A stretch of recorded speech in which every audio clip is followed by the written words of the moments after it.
Business combinations and consolidated financial statements require elimination of intragroup transactions to ensure that the group is presented as a single economic entity. Transactions occurring between companies within the same group do not create profits, assets, liabilities, or cash flows from the perspective of the external reporting entity as a whole.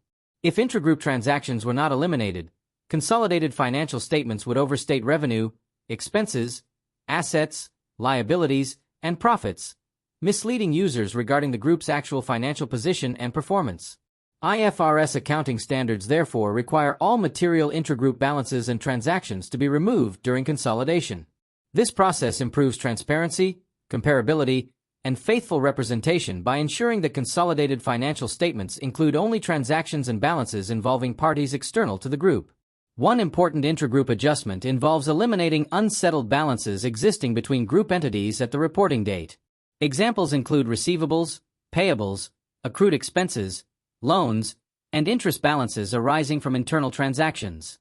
If these balances remain within consolidated financial statements, group assets and liabilities would be overstated because the amounts are internal obligations rather than claims or liabilities involving external parties.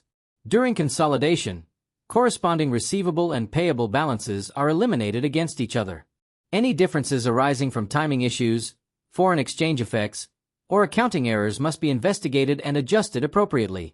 Eliminating intragroup balances ensures that consolidated statements accurately reflect only external obligations and receivables owed to or by parties outside the corporate group structure. Unrealized profits arising from intragroup trading in inventory represent another key consolidation adjustment. When one group company sells inventory to another at a profit and the inventory remains unsold externally at reporting date, the profit is unrealized from the group perspective because no external sale has occurred.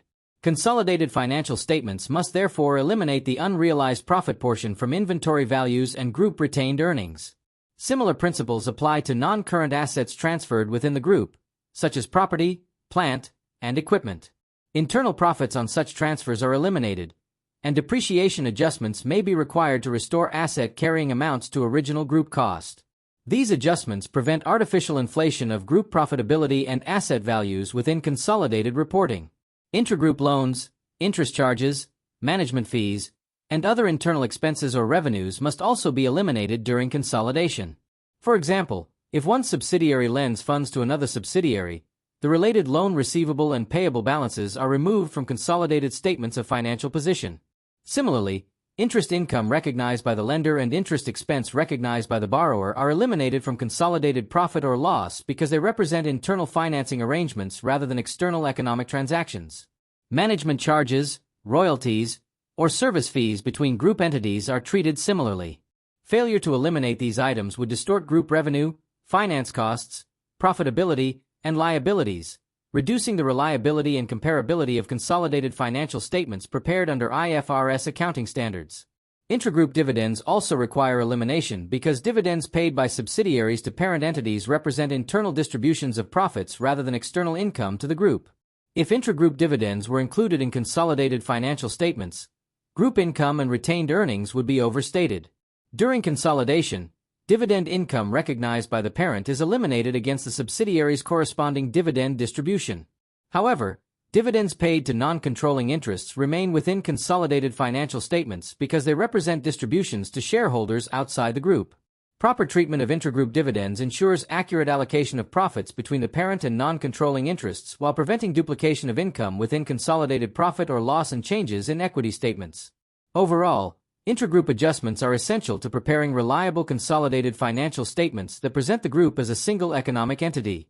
Elimination of internal balances, transactions, unrealized profits, loans, interest, charges, and dividends prevents overstatement of financial performance and position while ensuring faithful representation of economic reality. These adjustments enhance comparability, transparency, and usefulness of consolidated financial information for investors, regulators, lenders, and other stakeholders. The process requires careful identification and analysis of internal transactions across group companies, particularly in large multinational organizations. For DIP IFR candidates, understanding intragroup adjustments is fundamental because consolidation accounting represents one of the most technically important and frequently examined areas within IFRS accounting standards and professional financial reporting practice.